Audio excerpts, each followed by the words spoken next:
I do not believe in no-win scenarios. Pertaining to my goals and visions, this is what you need to know about me. I don't believe in backing up, backing down, or backing off. I just don't.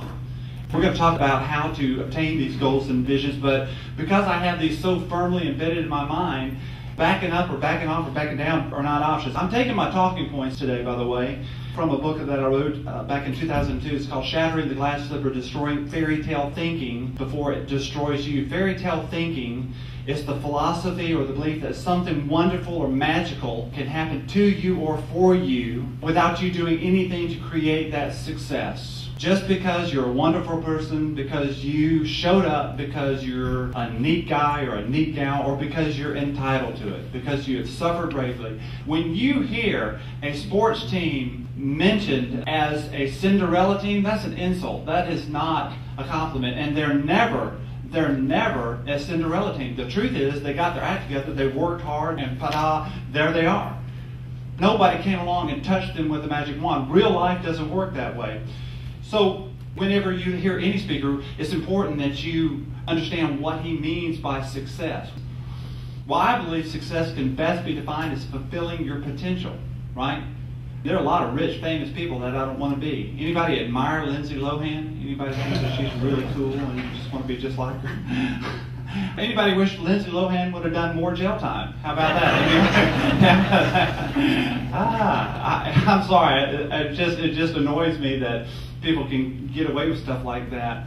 When I see movie stars that are rich and famous and they're living that kind of life, I don't think that's successful at all. On the other hand, people like Gandhi and Mother Teresa died without a penny, and they seem pretty successful to me.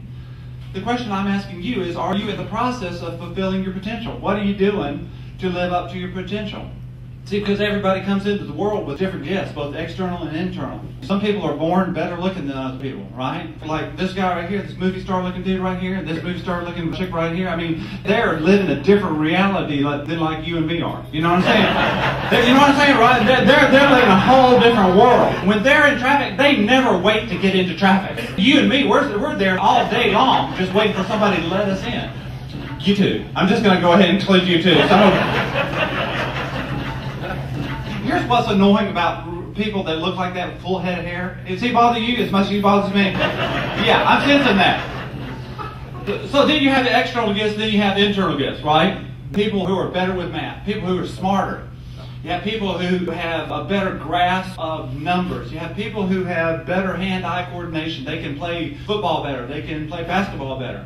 And the only fair way to judge whether somebody is successful or not is by whether or not they are fulfilling their potential. If a guy is born with $10 million and he loses all but $1 million, is that success? No. The question is, how do you fulfill your potential? I believe that the opposite of fairy tale thinking, the alternative method to create your success, to fulfill your potential, is by harnessing, developing, and applying what I call the 7 powers. The 7 powers are the powers of choice, steering your success vehicle, realizing that there's a cause and effect in your life. The powers of vision. What is it that you want out of life? Where are you going? The powers of mind. How are you going to get there? What is your roadmap towards success? The power of action. Putting the pedal to the metal and driving, making sure you head in that direction. The power of failure. Failure is a power if you learn the lessons thereof and apply that failure to future endeavors. Listen, failure is a natural part of growth. If you don't have failure in your life, then you're not growing. You're not trying. The only way you can tell whether or not you are fulfilling your potential is by whether or not you're trying. And if you're not failing, then you're not trying. You have the power of character. Character is the skeleton upon which all your success is built. And then you have the power of belief. Believing in yourself, believing in the people around you, and believing in the world in which you live. The first of the 7 powers is the power of choice. I can't hammer this enough. Choice is integral to everything you are. It's your biggest asset. So my question to you guys is, are you availing yourself of all your choices? Are you applying that? One of the biggest choices you will ever make is the choice of who you marry. Do we have any married people in here? Anybody just wish a giant meter would hit the room right now and end it all? How about that? Anybody just... Come on, people. That's good. Oh, this is cool. My wife and I just celebrated our 21st wedding anniversary. I think that's success. I think anybody been married longer than 21 years? Yes, how long have you been married? 39. 39? You sound so tired when you say it. Anybody married longer than 39? Anybody seem like longer than 39? Anybody?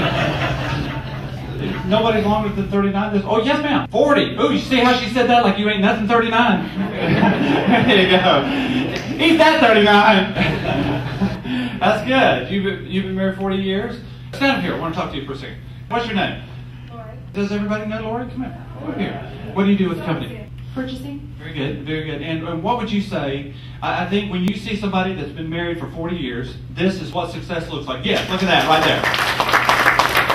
I like to reward success, so I'm going to give her one of my, like a CD, so it'll make the 40 years seem worthwhile. How about that? I'm kidding. So here's the thing, though. You have to earn it, because when we're looking at success, everybody in here wants to know what is the secret to a long and successful marriage. Well, really just the successful marriage, because you can have a long marriage just after a couple of years. You know what I'm talking about? You know what I'm saying? Yeah. I'm sensing that, so I'm just teasing.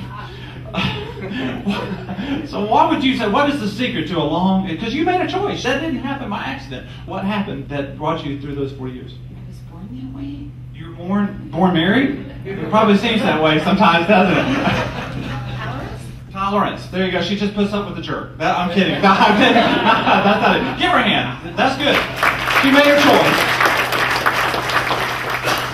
You know, here's my point about choice. When you choose the action, you're choosing the consequence.